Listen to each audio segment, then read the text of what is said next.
형제들아 우리가 너희에게 구하노니 너희 가운데서 수고하고 주 안에서 너희를 다스리며 고난한 자들을 너희가 알고 그들의 역사로 말미암아 사랑 안에서 가장 기이 여기며 너희끼리 화목하라. 또 형제들아 너희를 권면하노니 게으른 자들을 권계하며 마음이 약한 자들을 격려하고 힘이 없는 자들을 붙들어주며 모든 사람에게 오래 참으라.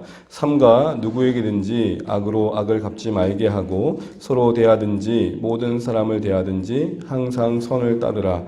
항상 기뻐하라. 쉬지 말고 기도하라. 범사에 감사하라. 이것이 그리스도 예수 안에서 너희를 향하신 하나님의 뜻이니라. 성령을 소멸하지 말며 예언을 멸시하지 말고 범사에 헤아려 좋은 것을 취하고 악은 어떤 모양이라도 버리라. 아멘. 네. 오늘 말씀 대사관서 5장 12절 20절 말씀 주고 함께 읽고 또 주신 말씀 붙들고 기도하면 좋겠습니다. 벌써 우리가 이제 데살로니가전서도 이제 마무리되어져 가는 것 같아요. 그래서 우리 다시 한번 데살로니가전서가 기록된 배경을 다시 한번 살펴보고 그리고 지금까지 어떤 내용들이 흘러왔는지를 되짚어 보면서 오늘 주시는 말씀들을 묵상해 보고자 합니다. 먼저 항상 이 데살로니가 지역에 보낸 이 편지를 기억할 때 떠올려야 할 사도행전은 17장입니다. 여러분 그 다음 한번 보여주시게 되면 17장 1절에서 5절에 사도 바울이 함께 있던 사역팀과 2차 전도 여행을 가던 중에 데살로니가 지역을 방문했던 이야기가 잠시 언급되어 있습니다. 사도행전 17장 1절에서 5절을 제가 한번 쭉 읽어드릴 테니까 함께 눈으로 봐주시면 좋겠습니다. 그들이 암비볼리와 아볼로니아로 다녀가 데살로니가에 이르니 거기 유대인의 회당이 있는지라 바울이 자기의 관례대로 그들에게 들어가서 새 안식일에 성경을 가지고 강론하며 뜻을 풀어 그리스도가 해를 받고 죽은 자 가운데서 다시 살아나야 할 것을 증언하고 이르되 내가 너희에게 전하는 이 예수가 곧 그리스도라 하니 그 중에 어떤 사람 곧 경건한 헬라인의 큰 무리와 적지 않은 기부인도 권함을 받고 바울과 실라를 따르나 그러나 유대인들은 시기하여 저자의 어떤 불량한 사람들을 데리고 때를 지어 성을 소동하게 하여 야손의 집에 침입하여 그들을 백성에게 끌어내려고 찾았으나 아멘. 이게 지금 데살로니가 교회와 관련된 배경 속의 내용들입니다. 잠시 보게 되면 바울이 이제 빌립보 사역을 마치고 데살로니가 지역을 방문하게 됩니다. 데살로니가 지역은 말씀드린 것처럼 주요 도로가 지나고 있는 거점이었습니다. 무역과 항구 도시로서 무역의 중심지이기도 했고요. 사도 바울의 입장에서는 복음을 동일한 시간에 전하는 데 있어서 전략적인 위치였던 것이죠. 그래서 그가 사도행전을 쭉 보다 보면 항상 어떤 새로운 지역에 방문하면 가장 먼저 방문해서 사역하는 곳이 회당이었습니다. 그나마 하나님에 대한 관심 있는 사람들이 모여있는 곳이기도 하고 유대인들이 있기 때문이죠. 그래서 그 안에서 데살로니가 지역은 안식일 거의 3주 동안 복음을 증거했다라는 겁니다. 이걸 근거로 참 짧은 기간에 말씀 사역이 있었음에도 불구하고 교회가 세워졌다고 보면 얘기합니다. 그러나 이제 이것만 볼 건 아니고 뒤에 보게 되면 야손의 집에 머물렀던 시간도 분명 포함될 것입니다. 그것까지 하더라도 그리 긴 시간이 아님에도 불구하고 교회가 세워진 것이죠. 그 가운데 따랐던 어떤 사람들은 바로 헬라인 큰 무리와 적지 않은 기부들이었습니다. 그들이 바울과 실라를 따랐다는 것은 복음에 반응을 했다는 것이죠. 그렇게 교회가 잘 세워지고 있는데 그 지역에 있던 유대인들이 선동을 한 겁니다. 그러면서 예수가 주님이라고 전해지는 그 사실들을 가지고 로마의 황제를 부정한다라는 말을 가지고 소동케 하면서 기독교인들을 핍박하고 또 그 중심에 있었던 사도 바울을 이렇게 어렵게 했던 것입니다. 그런 가운데 어쩔 수 없이 갑작스럽게 떠나야 했던 게 바울의 상황이었습니다. 근데 그러고 나니까 바울이 이렇게 떠나고 온 뒤에 이제 막 세워진 교회가 염려가 된 거죠. 우리가 이런 경험을 하잖아요. 아유, 나도 힘든데 그 친구들 얼마나 더 힘들까. 근데 이런 마음이 일어난 겁니다. 자기가 이제 유대인들에게 계속 쫓겨서 베레아에도 있다가 또 그 다음 지역으로 갈 수밖에 없는 상황을 겪고 나니까 점점 더 염려가 됐던 겁니다. 그래서 아덴이라는 지역에서 디모데를 보내게 되죠. 그게 차선책이었지 않습니까? 그렇게 보내고 난 뒤에 들려오는 소식들에 대한 반응이 데살로니가전서에 담겨 있는 것입니다. 그래서 그 다음 페이지를 보시게 되면 이 데살로니가전서는 한마디로 이제 막 세워진 교회에 보낸 편지라는 의미에서 새가족 양육편지와 같습니다. 데살로니가전서는 크게 두 부분으로 나누면 1장에서 3장 그리고 4장에서 5장으로 보게 됩니다. 1장에서 3장의 주 내용이 뭐냐면 교회에 대한 칭찬과 감사 그리고 거기에 대한 격려를 덧붙이고 있는 것을 보게 됩니다. 그리고 4장과 5장은 필요한 교훈과 권면을 하게 되는데 그 1장, 3장 그리고 4장, 5장 그 사이, 다시 말해 3장과 4장 사이는 기도로 연결되어져 있습니다. 그래서 3장 11절부터 13절의 기도의 내용을 보게 되면 어떤 내용이 나오냐면 바울이 여러 번 시도를 했음에도 불구하고 사탄이 방해를 해서 데살로니가의 교회에 방문하지 못한 것에 대해 안타까워하며 너희에게 나아갈 길이 열리길 바란다 라는 기도 제목과 더불어 하나님 앞에서 너희가 흠없어지기를 나는 계속해서 기도하겠다 라는 말이 나오죠. 그러면서 이어지는 교훈의 내용은 결국 바울이 데살로니가 교회의 성도들을 떠올리면서 흠 없기를 바랬던 구체적인 내용이 무엇인지를 담아내고 있다라는 것입니다. 1장부터 3장, 4장부터 5장을 크게 두 분을 나누고 그 사이를 기도로 연결시키고 있는 것이죠.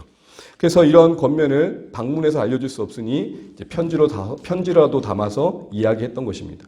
4장에 5장에 필요한 내용들을 우리가 살펴보게 되면 한마디로 하나님을 기쁘시게 하는 삶에 대한 권면이었는데 4장 초반부에서는 육체의 성결, 거룩에 대한 것에 이야기를 했었고 두 번째 부분에서는 형제 사랑에 대한 이야기를 했었고 그리고 마무리되는 4장 마무리에는 자는 자들, 먼저 예수 믿고 죽은 신자들에 대한 이야기를 했었고 그리고 오늘 새벽에 살펴봤던 것처럼 5장 초반부에는 재림의 날에 대한 신자들의 삶의 자세가 어떠해야 되는지를 이야기했던 것입니다. 그러면서 이제 오늘 본문의 이제 일반적인 교훈들을 이제 이어가고 있는 것이죠. 교훈의 내용은 전반적으로 일반적이지만 맥락상 마지막 때를 사는 교회 공동체가 어떻게 살아야 될지를 권면해주고 있는 내용이라 할 수 있을 것입니다.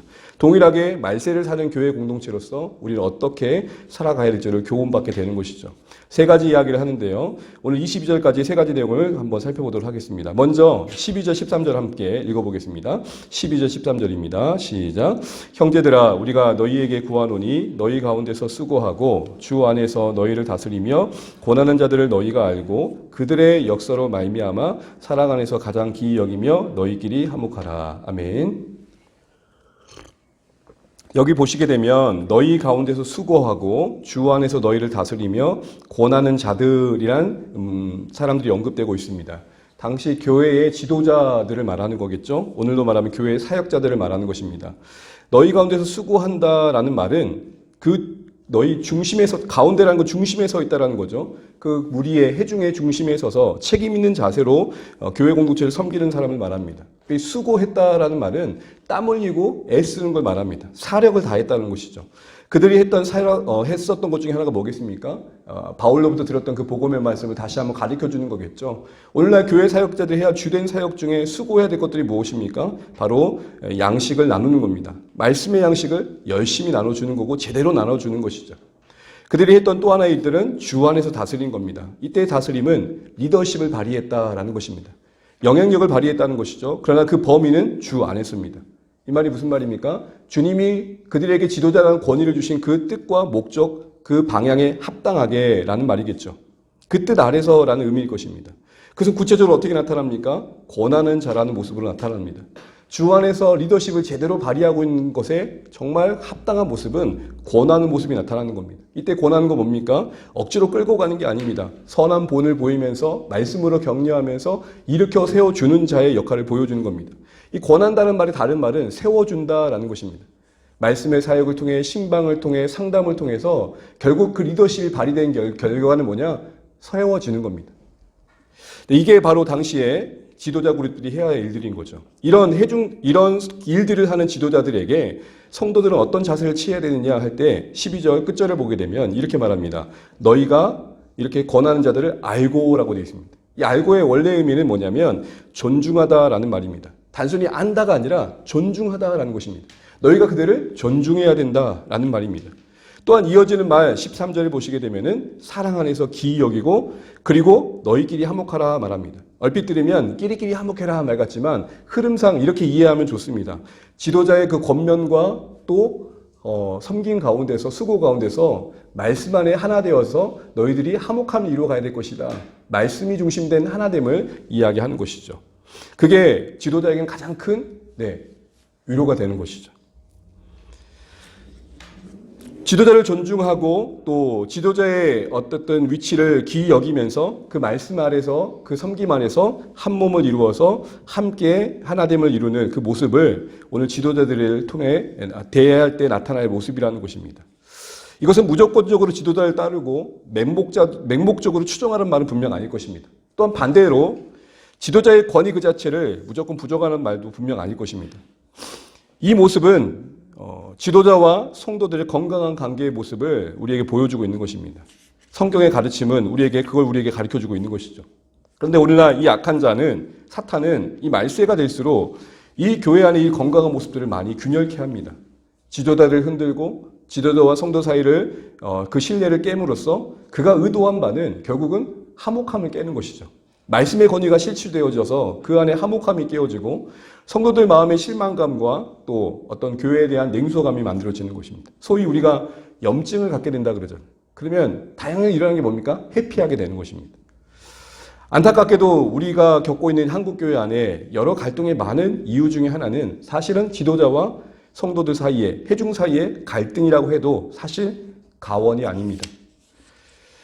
합평의 복음을 증거하는 것과 어울리지 않는 교회 안의 여러 분열과 갈등의 모습들을 보게 되면 사실은 지도자와 성도들 사이에 미묘한 갈등이 분명 있더라는 것입니다.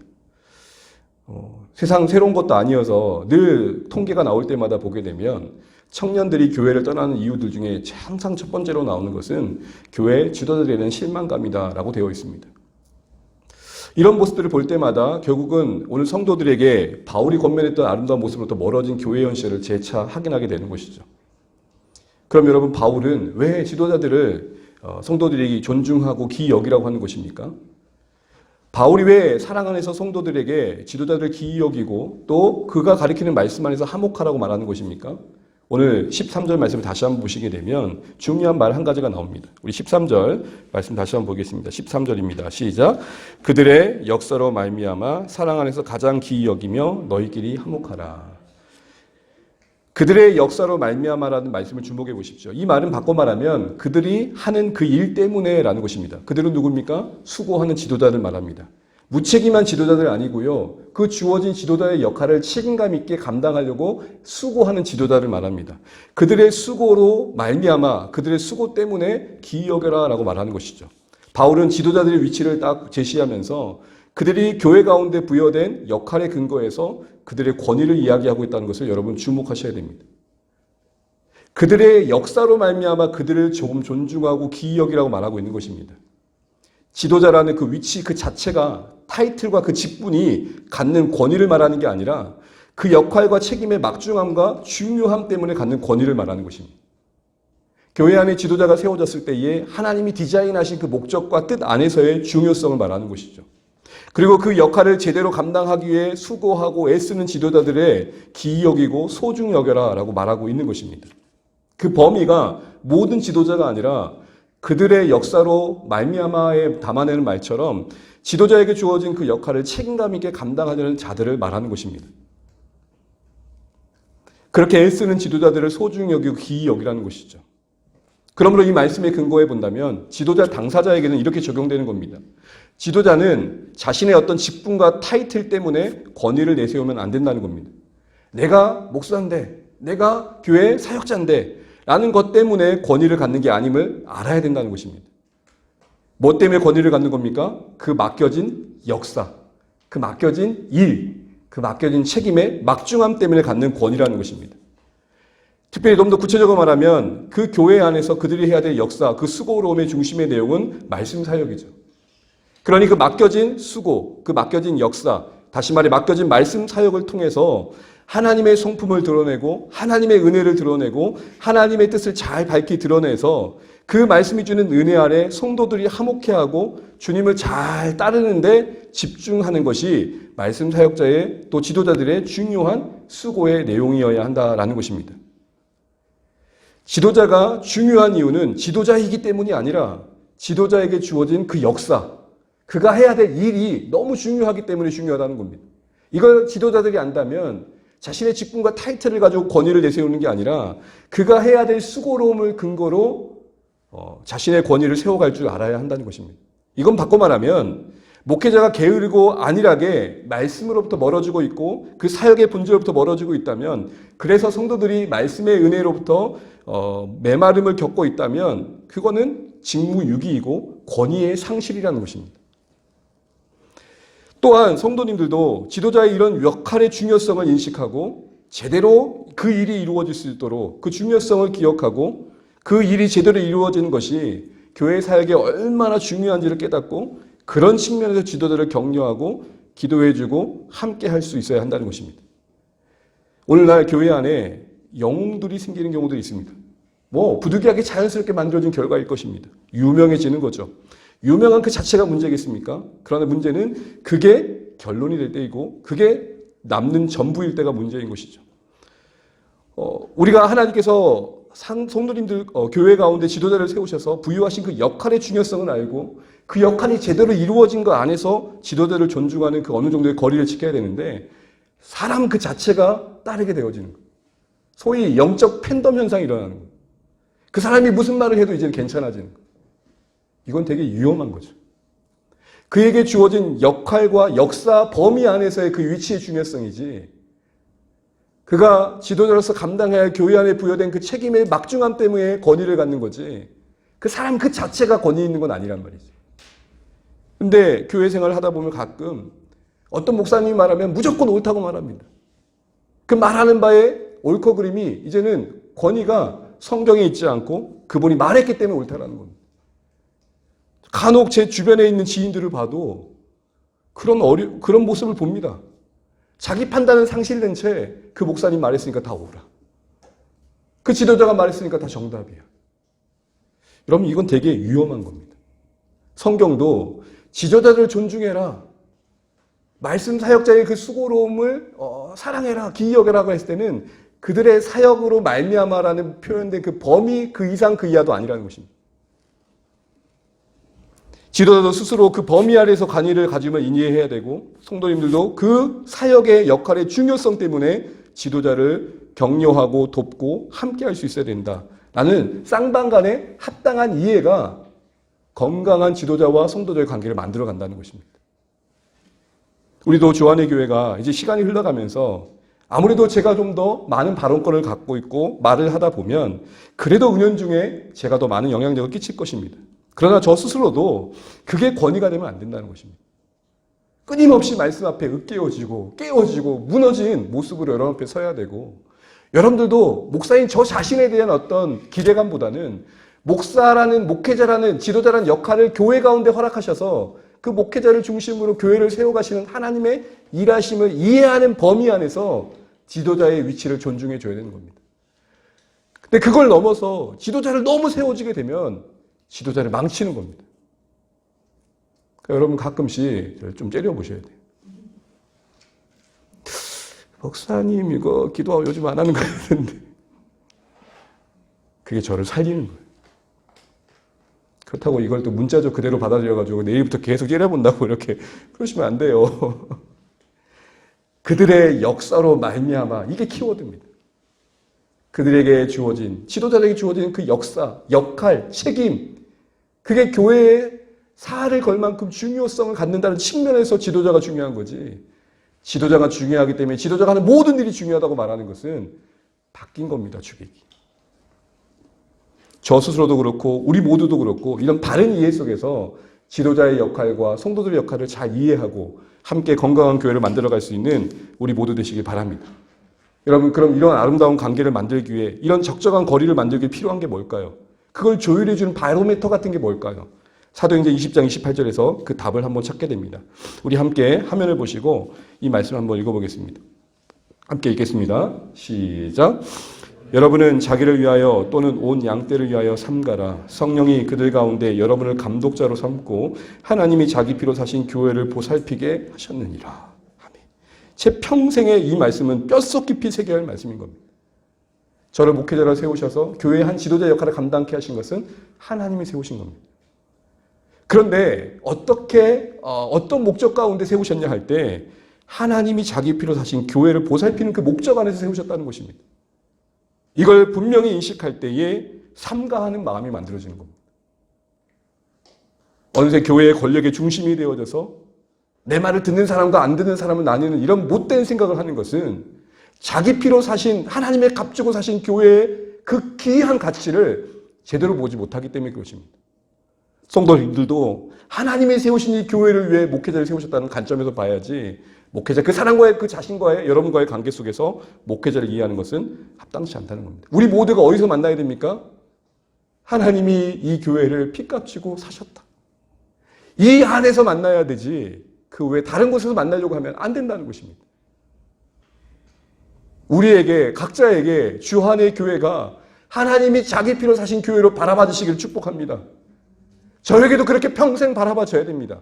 그렇지 않으면 저도 어느새 이 조직 세계에 젖어가지고 발이부터 머리끝까지 나도 모르는 사람이 될 수 있는 것이죠. 저 스스로도 이 말씀 앞에 저를 붙들어내야 됩니다. 언제 지도자가 자기를 삼가할 수 있습니까? 이 교회가 하나님이 자기 피 주고 사신 교회다. 성도님들도 하나님이 피값 주고 사신 교회의 한 구성으로서 이곳에 내가 함께 주의 나라를 세우는 일들을 하고 있다. 이 관점을 놓치면 안 된다는 것이죠. 이런 말씀 안에서 우리 모두가 건강한 지도자와 성도들의 관계를 만들어가면서 이 말씀의 때에 깨어있는 공동체 되어지기를 주님의 이름으로 축복합니다. 두 번째로 권면하는 건 뭡니까? 연약한 성도들을 서로 돌아보는 책임을 감당하라는 것입니다. 14절 말씀 같이 한번 읽겠습니다. 14절입니다. 시작. 또 형제들아 권계하며 마음이 약한 자들을 격려하고 힘이 없는 자들을 붙들어주며 모든 사람에게 오래 참으라. 아멘. 여러분 오늘 이 시작의 말씀을 이렇게 시작합니다. 또 형제들아 너희를 권하노니 맥락상 이 형제들은 회중 성도들을 말하겠죠.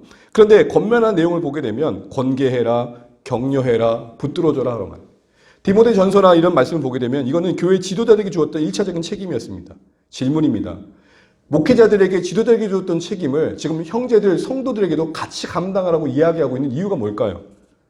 그 이유는 교회를 세우는 일이 목회자라는 한 사람의 일이 아니라 회중 전체가 함께해야 할 공동 사역이라는 것입니다.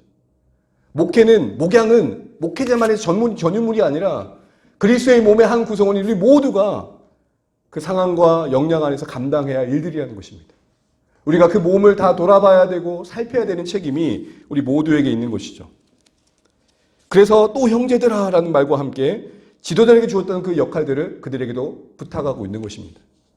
그렇습니다. 여러분 주한의 교회가 건강하게 세워져 간다는 것은 목회자 한 사람만 고생하는 게 아니라 물론 목회자가 더 수고하고 앞서야 되는 건 맞습니다.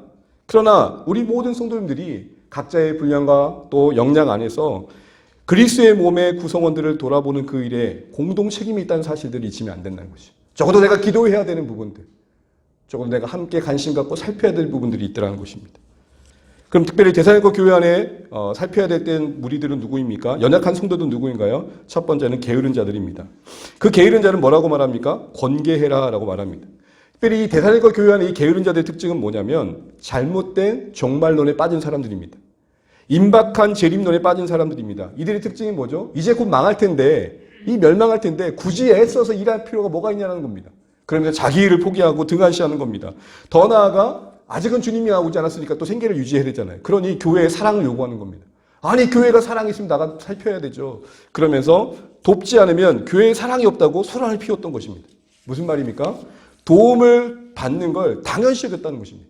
자기 일을 안 하고 자기 책임을 안 하면서 교회에게 사랑만을 요구했던 것입니다. 그런 성도들에게 바울은 권계해야 된다라고 말합니다. 권계란 말은 뭡니까? 바로 잡아줘야 된다는 것입니다. 여러분 이거는 사랑의 마음으로 감당하는 건 당연한 것입니다. 그런데 실제적으로 이 권계가 쉽지 않습니다. 우리 모두가 상식적으로 뭔가 잘못을 지적받으면 기분이 쉽게 좋지 않습니다. 감정이 상하고 훈계가 받아들여질 때 기꺼이 받아들이기 쉽지 않습니다. 그러나 오늘 바울의 말을 근거로 본다면 복음의 사랑은 진리와 함께한다는 것을 우리가 놓치면 안 된다는 것입니다. 어렵지만 신뢰 관계 속에서 쌓인 그 신뢰 안에서 우리가 바르게 갈 수 있도록 서로를 잡아주는 게 필요하다는 것이죠. 두 번째로 언급되는 무리는 누굽니까? 마음이 약한 자입니다. 이 원문의 뜻은 뭐냐면 스몰 마인, 소심한 자들. 같은 일에 대해도 더 많이 놀리는 사람들 있죠. 어이구 야야야야. 그렇죠? 파리만 봐도 놀리는 분들 계시죠. 파리가 나를 더 무서워하는 게 맞을까요? 내가 파리를 무서워하는 게 맞을까요? 마음이 약한 자라는 것은 똑같은 무게로 찾아오는 일들 앞에서도 더 큰 염려와 더 큰 두려움을 갖는 성도를 말하는 겁니다. 특별히 데살로니가 교회 안에 박해와 핍박 앞에서 더 의기소침한 사람들을 말하는 것입니다. 또한 재림 전에 사랑한 자들이 먼저 죽은 것 때문에 염려했던 사람들입니다. 이것도 나눴던 내용이잖아요. 그들 가운데 어떤 염려가 있었냐면 나는 살아서 주님 오시면 주님 만나면 영광스럽게 주님 만날 텐데 이미 죽은 사람들은 어떻게 되지라는 우려를 했던 겁니다. 이거에 대해서 바울은 자는 자들에 대한 교훈을 이야기하면서 그건 염려할 일이 아니다라고 말을 했던 것이죠. 그러면서 격려했습니다. 이런 관점에서 본다면 진짜 격려가 되는 것은 바른 지식을 전해줄 때인 것 같습니다. 바른 진리의 지식은 어둠에 맡긴 우리의 양심을 자유케 하죠. 사실은 불충분한 지식이 신앙적인 어둠이 되어져서 우리를 불필요하게 지치게 하고 찾게 만들 때가 있는 것입니다. 아이고, 하나님이 그러게 나 심판하시면 어떡하노? 하나님 나 이렇게 나 버리시면 어떡하노? 이런 모든 불충분한 지식들이, 내가 만든 편견들이 하나님과 관계를 어둡게 하는 것이죠. 그런데 격려가 되는 건 뭡니까? 합당한 지식, 바른 진리의 말씀들은 우리의 어둠을 거두고 그 자유케 한 가운데 더 분명한 방향을 가지고 일어서게 해주는 것이죠. 어쨌든 이런 마음이 약한 자들은 그런 진리 안에서의 일으켜 세워주는 격려를 이야기하고 있습니다. 마지막으로 힘이 없는 자들을 말합니다. 이들은 누구일까요? 이들은 한마디로 말하면 자주 넘어짐을 반복하는 자들입니다. 거룩에 있어서도 그렇고 믿음에 있어서도 그렇고 어떤 의지와 판단력에 있어서도 그렇습니다. 똑같은 죄를 너무 반복해 가는 거예요. 잘못을 계속 반복하는 거예요. 엔도 슈차크가 쓴 침묵이라는 책을 보게 되면요, 거기에 한 사람이 나오는데 키치지로라는 사람이 나옵니다. 이 사람의 캐릭터는 어떤 거냐면은 배교를 반복들 하는 거예요. 선교사를 돕다가 다시 배교하고 가가지고 눈물 콧물 흘리면서 용서를 구하고, 연약합니다, 유약합니다, 이렇게 나와요. 사실 이 침묵이라는 책 자체가 그렇게 유약하고 연약한 자들의 괴로움에 함께 하신 예수님을 말하는 거거든요. 그래서 사제가 배교를 하죠. 희생의 차원에서. 그래서 약한 것이 강한 것, 순교하는 것보다 괴롭지 않다고 누가 말할 수 있겠냐를 얘기하는 책입니다. 어쨌든 이런 연약함들이 실제적으로 우리 삶 가운데서 우리 공동체에서 가지고 있는 분들을 만나게 되는 거죠. 유독 죄책감에 쉽게 빠지는 사람들이 있고, 유독 쉽게 실망하는 사람들이 있습니다. 유독 자신의 스스로의 어떤 감정에 업앤다운에 쉽게 넘어지는 분들이 계십니다. 같은 말을 해도 너무 쉽게 오해하거나, 그리고 억측으로 그 사실들을 받아들여서 스스로 괴로워하는 분들이 계십니다. 이런 모든 분들을 다 어떻게 해야 됩니까? 붙들어줘야 된다라는 것입니다. 붙들어준다는 말의 원문의 뜻은 뭐냐면 부축해 주라는 것입니다. 여러분, 그러면 언제까지 부축해 줘야 됩니까? 스스로 일어섰을 때까지.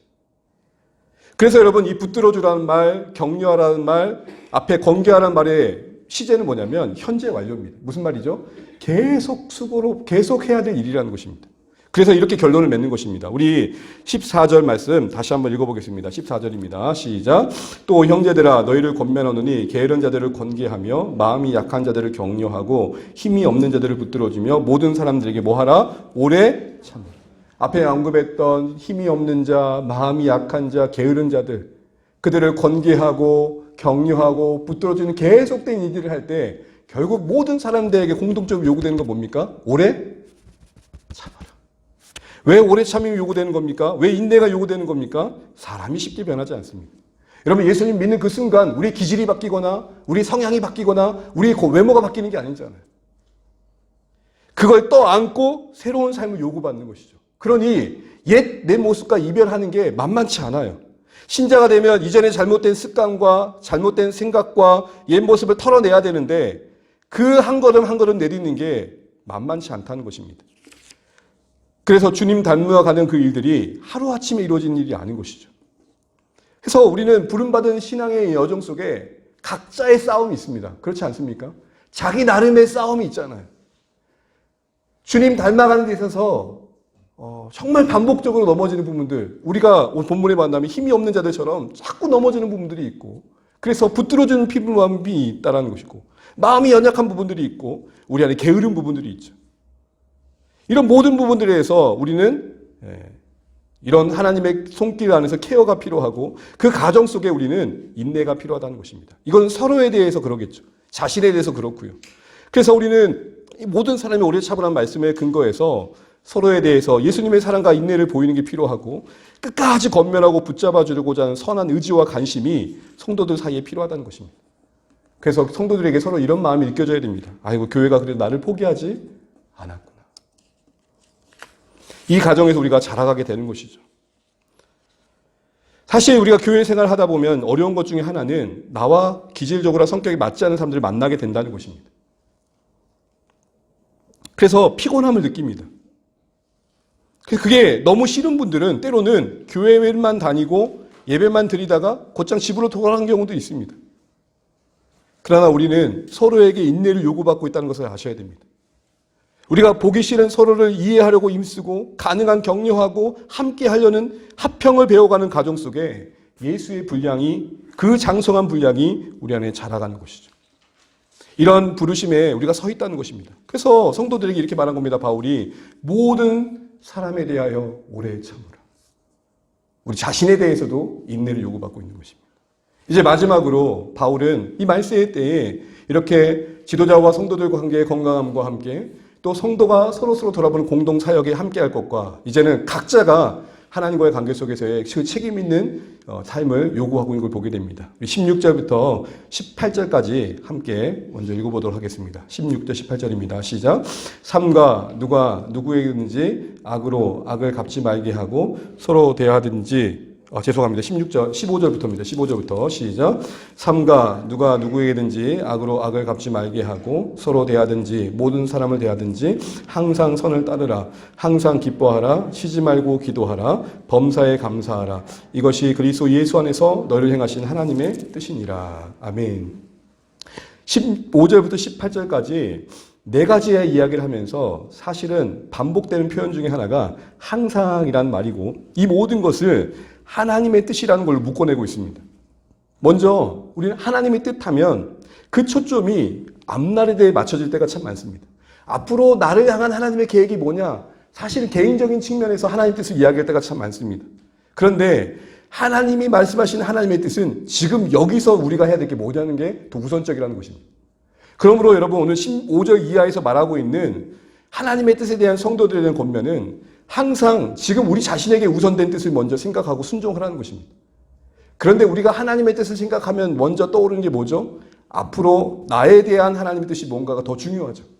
그러나 성경의 관점은 지금 여기서 우선된 하나님의 뜻에 순종할 것을 이야기하고 있는 것입니다. 지금 이곳에서의 선행, 기쁨, 감사, 기도가 우선된다는 것이죠. 바울이 지금 그 얘기를 하는 것입니다. 그러면서 항상이란 말을 꺼내고 있습니다. 항상은 뭔 말입니까? 일관된 삶의 양식이어야 한다는 것입니다. 신자들이 어떤 기분의 영향을 받고 감정의 영향을 받고 환경의 영향을 받는 것을 좀 줄여가야 된다는 것입니다. 세상과 구별된 신자의 삶을 산다는 것은 뭔가 일관된 신실함이 있는 겁니다. 우리 주변에도 그런 사람이 있잖아요. 항상 그 사람은 늘 그 자리에 있는 바로 그런 모습들이 성도들에게 있어야 한다는 것입니다. 저 사람은 어려움 속에서 늘 하나님을 찾아 감사하려고 해, 기뻐하려고 해. 이런 모습이 세상 속에 증거될 우리 모습이어야 한다는 것입니다. 이렇게 하나님 뜻이 우리 가운데 이루어지는 게 사실 우리의 영혼과 삶에 유익하죠. 그런데 이런 삶을 어떻게 이룰 수 있느냐라고 말할 때 이어지는 19절부터 22절은 우리에게 방향을 제시합니다. 이렇게 항상 일관된 모습으로 감정과 기분과 환경에 영향을 받지 않고 하나님께서 원하시는 선한 방향을 추구하고 기쁨을 찾고 하나님을 의지하고 감사의 제목을 찾는 이런 아름다운 모습들이 어떻게 만들어질 수 있느냐, 그 가능케 하시는 하나님의 방법이 19절부터 나와 있습니다. 우리 19절부터 22절 읽고 말씀 이제 맺겠습니다. 시작.